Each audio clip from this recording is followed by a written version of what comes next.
Team coverage of President Biden's decision to drop out of the race for the White House. New tonight, North Carolina delegates announce who they'll support.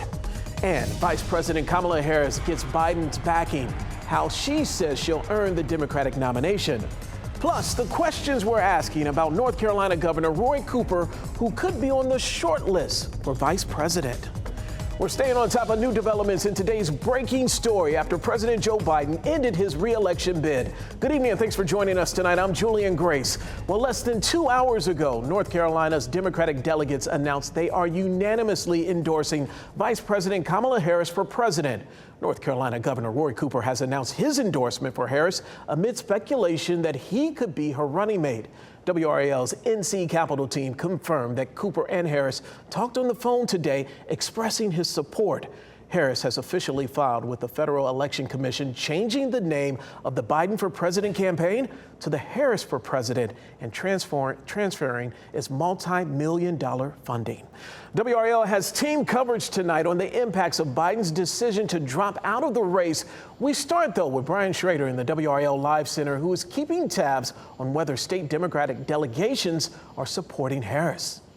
Julian, only about 90 minutes ago, the chairwoman of the North Carolina Democratic Party posted this on X, saying that North Carolina's entire Democratic delegation voted unanimously to endorse Kamala Harris at the top of the ticket for next month's convention. We also learned earlier this evening that the Democratic delegations representing South Carolina and Tennessee are going to endorse Kamala Harris. And in the past hour, we've learned that all 50 state Democratic Party chairs on a call earlier this evening decided that they would endorse Kamala Harris for the presidential nod at the convention. Of course, it's not the chairs who decide. It is the more than 4,000 Democratic delegates that will be showing up at the convention next month who have the ultimate say. Oh, yes, the ultimate say, that is. Well, Vice President Kamala Harris released a statement following Biden's endorsement. She called the decision a selfless and patriotic act and says he is putting the American people and our country above everything else. Harris also shared that she plans to earn and win the Democratic Party's nomination. She said in part, quote, "I will do everything in my power to unite the Democratic Party and unite our nation to defeat Donald Trump and his Extreme Project 2025 agenda." North Carolina Governor Roy Cooper is facing a lot of national attention right now amid speculation that he could join Kamala Harris's ticket if she becomes the Democratic Party nominee. WRAL's Carly Haynes is live outside the governor's mansion with more details on Cooper's chances. Well, Julian, our NC Capitol team has confirmed that Harris and Cooper have spoken today. Now, Cooper did endorse Harris himself. The two know each other well. Cooper has proven that he can win rural voters, and that's why analysts speculate that he could be eyed for the job. From North Carolina to the national stage, if Kamala Harris becomes the Democratic nominee, Governor Roy Cooper could be her running mate. Democrats are obviously looking at the swing states. They're most important. That's where Cooper could help, according to WRAL state government reporter Paul Spey. He has proven he can win over some conservatives and swing voters in North Carolina. Trump only won North Carolina by about 1 percentage point back in 2020. And Cooper won that very same year. So he sort of pulled this magic trick of being able to win at the same time as Republicans. And the pair has almost a 2-decade-long history. Harris nodding to their relationship last week during her visit to Fayetteville. And it is so good to be back with so many incredible leaders, including my dear friend Roy Cooper. Reports put Cooper on a short list of possible candidates from other swing states, but Cooper himself has avoided the topic. WRAL has asked his team repeatedly over the past few weeks, has anyone talked to him about being a vice presidential candidate? Would he consider it? And what are his future plans? He said, you know, as long as Biden was there, he didn't want to add to that speculation. He didn't want to distract from it. So we don't really know. Now, there's also a North Carolina Senate seat up in 2026. Cooper could go for that as well, but again, he hasn't given us any indication. Carly Haynes, WRAL News, live in Raleigh. Well, there's a big question on the floor. The question on the minds of political observers tonight is whether today's development will bring the Democrats together or further divide them. It's unclear at this point what the nomination process will look like or when it will happen. WRAL Capitol Bureau Chief Laura Leslie looks into if Democrats are likely to unite behind Vice President Harris. Today's announcement throws the nominating process into question. It'll ultimately be up to Democratic delegates to decide who the nominee will be.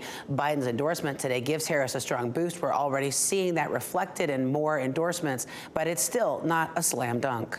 At a fundraiser in Raleigh last night, state Democrats like Congresswoman Deborah Ross said the party will come together behind whoever the nominee is. I'm a yellow dog Democrat. I'd vote for a yellow dog over a junkyard dog any day.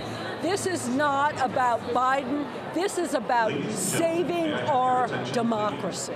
After President Joe Biden dropped out today and endorsed Vice President Kamala Harris, Ross praised Biden's decision and said the path forward is clear. We must unite behind Vice President Kamala Harris. Many other elected leaders also praised Biden's decision, but stopped short of endorsing Harris. DNC Chairman Jamie Harrison said the party will undertake a transparent and orderly process to move forward with a candidate who can defeat Donald Trump in November. Biden's endorsement will carry weight with delegates who were pledged to him, which is the majority of them. But that's not a slam dunk. They can choose to support someone else. My intention is to earn and win this nomination, Harris said in a statement. Still, Catawba College political scientist Michael Bitzer believes the Democrats will nominate Harris, especially after Biden's endorsement. Black women voters are the most reliable base the party has. If you bypass the first African-American woman to potentially head a ticket, you are going to have to deal with a core base of the Democratic Party and the potential retribution that that could bring as well. A lot could depend on how and when the nominating process takes place. That usually happens at the convention, but the DNC doesn't even start until August 19th, and some party leaders say that's too long to wait for certainty. So they're pushing to hold a so-called virtual nomination vote in early August. Laura Leslie, WRAL News. Former President Barack Obama released a statement about Biden's announcement. He said in part, quote, Joe Biden has been one of America's most quintessential presidents, as well as a dear friend and partner to me. Today, we've also been reminded again that he's a patriot of the highest order. Former President Donald Trump, who secured the Republican Party's nomination at the RNC convention this past week, reacted to Biden's decision to end his re-election campaign on social media. He said in part, quote, we will suffer greatly because of his presidency, but we will remedy the damage he has done very quickly. Kamala Harris is someone who already made history, becoming America's first Black South Asian woman vice president. She would be making even more history if she receives the Democratic Party nomination. New tonight, WRAL's Aaron Thomas spent the evening speaking with political and law professors about the significance if she becomes the presidential nominee.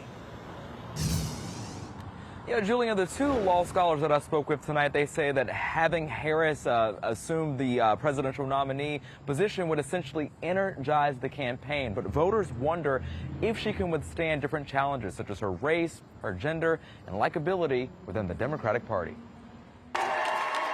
Is Vice President Kamala Harris set up for success to be a presidential nominee? I think she honestly is. And that doesn't mean that she's going to win or that she's going to be a great candidate. But certainly she's in a very strong position. NC State political science professor Stephen Green spoke with WRAL about the idea of the Democratic Party taking a historic gamble if it selects Harris to become its presidential candidate. She's not been a popular vice president. She's had her missteps. But of course she is a talented and skilled politician. Black women voters are the most reliable base the Democratic Party has. We asked NC Central law professor Irving Joyner how she would perform among this demographic if she won the nomination. Would that help Democrats turn out Black voters here in North Carolina? It would certainly enhance the opportunity for African Americans and people of color to show up and show their support for her. Joyner adds Harris has earned the right to be the nominee, given her experience as a prosecutor and senator in California. I think that she's in a position that she's ready.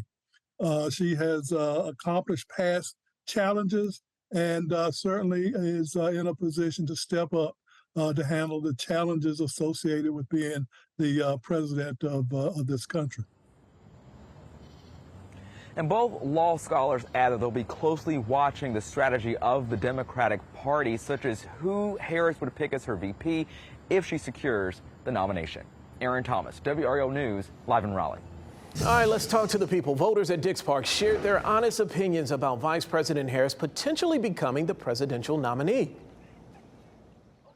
I know that Joe Biden has endorsed Kamala Harris, but I am hopeful that we might get another candidate. I think it's the politically correct thing to do.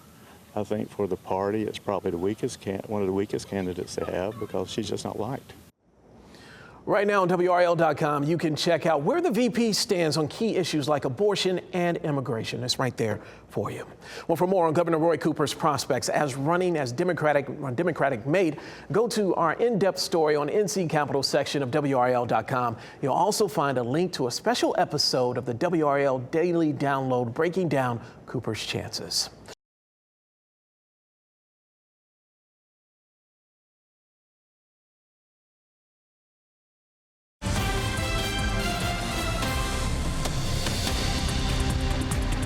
Brian Schrader back here in the WRAL Live Center. Just got this from the White House. This is a look at Vice President Kamala Harris's public schedule for tomorrow, and they have scheduled her first appearance since President Biden announced he would not be on the ticket in November. She's going to be speaking at a gathering on the South Lawn of the White House tomorrow, an event celebrating the NCAA champions for the 23-24 season. That event is at 11:30 tomorrow morning, again on the South Lawn of the White House. A lot of people will be watching. Well, President Joe Biden's decision to end his re-election campaign and if it will unify the Democratic Party is one facet of a larger story this election year. Another big question, will this help Democratic candidates right here in North Carolina? Well, we posed that question to Duke Public Policy Professor Asher Hildebrand, who was also Chief of Staff for former Congressman David Price. Yes, is the short answer. Does it put North Carolina into the Democratic column? Well, we're a ways from that, and President Biden as a candidate was the underdog all along in North Carolina. And so we'll see how much it changes it. But North Carolina remains a swing state, an evenly divided state. There are some, of course, some high profile races, starting with our governor's race and right down to our General Assembly, Supreme Court race. And 4 months is a long time. Hildebrand also says he's not surprised that Biden announced he was stepping down, but he was shocked that it came so abruptly today.